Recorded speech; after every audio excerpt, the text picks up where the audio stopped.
So today, for our Indigenous learning time, I want to talk about the term status Indian. It's a legal term. It's something that was defined first in the Indian Act, which was enacted in the 1870s. And it defines who is an Indigenous person in this country who has various rights and responsibilities under the Indian Act. Not all Indigenous people are status Indians, and so today I just want to walk through who's a status Indian and who isn't, and why does that matter.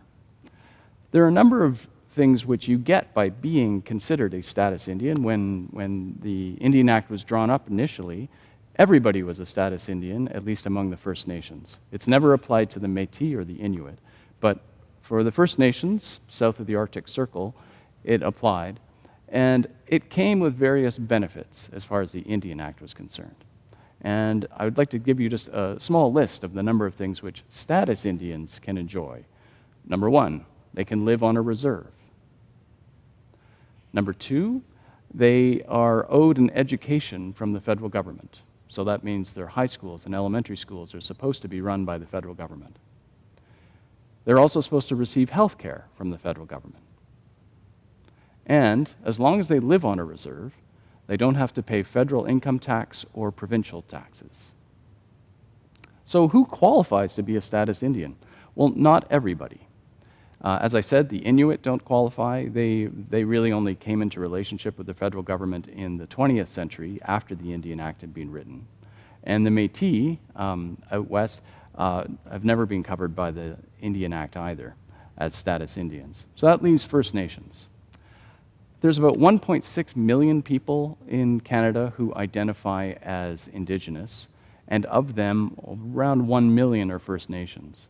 That doesn't mean that all of those First Nations people are considered status Indians. In fact, 200,000 are not. So how did that happen? Since all First Nations started off as status Indians, how could they lose their status? Well, the goal of the Indian Act was not to preserve the rights of Indigenous people, but help Indigenous people transition from being Indigenous to being basically white Canadians, or Canadians of any color, but Canadians who live like the rest of us, like settlers. So the ideal was to move from Indigenous to settler in terms of your lifestyle. And that meant progressively losing the rights and privileges of being an Indigenous person. So that was achieved in various ways. So the Indian Act actually stipulated what you could do to stop being considered a status Indian. And they considered this a good idea. So here's a list of the things which allowed you to graduate from being a status Indian to being a regular citizen. You could get a university degree.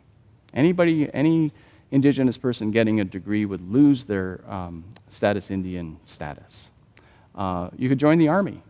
This came as a great surprise to the Indigenous people who volunteered for the First World War. They came back from the war and they found out they didn't have the right to live on a reserve anymore because they were no longer considered status Indians. They had done something for the country, which the country considered to be a mark of their becoming real citizens, so they didn't need to be treated like Indians anymore. If you wanted to vote in a federal election, you could apply to vote, but if you got the vote from the feds, then they would take away your status Indian status because you were moving from being a ward of the state to being a full citizen. So why would you need to be considered a status Indian anymore? If you live outside of Canada for 5 years or more, that would be enough to remove your status Indian status because you were obviously quite capable of being independent. So that meant that you couldn't actually be a status Indian anymore.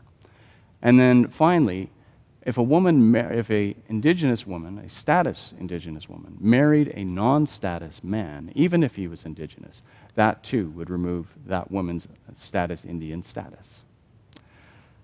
This may seem very confusing, but it actually makes a lot of sense. The federal government wanted to assimilate Indigenous people, so it said, if you start acting like non-Indigenous people by getting a university degree or by fighting in a war or living outside of Canada, then you don't need to be an Indian anymore. You're like one of us now. Now, the problem with that, of course, is that Indigenous people didn't feel that there was any reason to apologize for being Indigenous. Many of them really, really wanted to live with their bands on their reserves. And being told that once they got a university degree, they could no longer live on a reserve didn't sound very fair. In 1985, a number of these rules changed, but some of them are still in place. And the other problem with this entire process is that it hasn't worked at all. In the year 1900, it's estimated there were about 100,000 Indigenous people in Canada. They'd been the victims of disease and wars and cultural genocide. 100,000 people were left at around the turn of the century. Now there's 1.6 million, and Indigenous people are actually the fastest growing sector of the population in Canada. And it's estimated by the year 2036, there'll be 2.6 million Indigenous people. They're not ashamed of their culture, they're not ashamed of their history, they're quite proud of it, and they don't want to have it erased.